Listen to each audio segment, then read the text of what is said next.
এদিকে বঙ্গোপসাগরে ট্রলার ডুবির ঘটনায় বরগুনার 5 জেলে নিখোঁজ রয়েছেন। পরিবারে চলছে শোকের মাতম। এ নিয়ে আরও জানাতে আমাদের সাথে যুক্ত হচ্ছেন আমাদের সহকর্মী নুরুল আহাদ অনিক।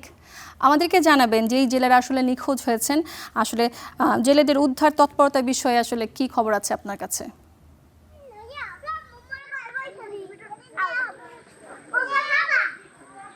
সূচনা, গতকাল দুপুরের দিকে কিন্তু বরগুনা থেকে পাথরঘাটার যে একটি ট্রলার, সেটি গভীর সমুদ্রে গিয়ে ট্রলার ডুবির ঘটনা ঘটে এবং তারপর থেকে কিন্তু 8 জন, সেই ট্রলারের 13 জনের মধ্যে 8 জনকে উদ্ধার করা হয় এবং এরপরে কিন্তু 5 জন এখনও গতকাল থেকে নিখোঁজ রয়েছেন। তবে আজকে আমরা এই পরিবারের সূত্রে জানতে পারলাম যে তাদের সমুদ্রে তাদের মরদেহ পাওয়া গেছে, এরকম একটি খবর শুনে কিন্তু আমরা বরগুনা থেকে এই গ্রামে চলে এসেছিলাম। কিন্তু এখানে এসে যেটা জানতে পারলাম, আসলে এই যে তথ্যটি, এটি এখনো প্রকৃতভাবে কেউ আসলে নিশ্চিত করতে পারে না। আমরা এই বিষয়ে ইতিমধ্যেই ট্রলার মালিক সমিতি সহ প্রশাসনের কর্মকর্তাদের সাথে কথা বলেছি। তারা বলছেন যে এই রকমের কোনো তথ্য তাদের কাছে নেই। তবে এই যে পরিবারগুলো রয়েছে, আমরা যে এই মুহূর্তে যে বাড়িটিতে দাঁড়িয়ে আছি, এটি সেই নিখোঁজ তাদের মধ্যে একজন নুরে আলম, তার বাড়িতে। এখানে কিন্তু ইতিমধ্যেই কবর করা হয়েছে এবং তাদের যারা দাফন কাফনের জন্য যত সামগ্রী দরকার সেগুলো কিন্তু নিয়ে আসছেন। আমরা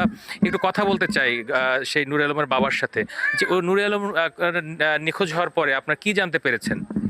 আমরা জানতে পারেছি যে ট্রলারের মালিকের ট্রলার গেছে দুখান যাওয়ানোর পর শুনছি যে লাশ উদ্ধার হয়েছে, 5 জনের লাশ উদ্ধার হয়েছে, বডি উডানো হয়েছে। কিন্তু পরে এই করতে করতে করতে করতে দুঘর হইতে আমরা করতেছি এই পর্যন্ত কোনো এখন আর কোনো খোঁজ খবর পাই না পাওয়ানে আমরা এখন কি করব। এখন কথা হয়েছে, আমরা চাই যে সরকারি লোক দিয়ে এই ট্রলারটা যদি উদ্ধার করতে পারতে, তাহলে আমরা লাশটা যদি পাইতাম, তাহলে লাশটা দাফন দিত।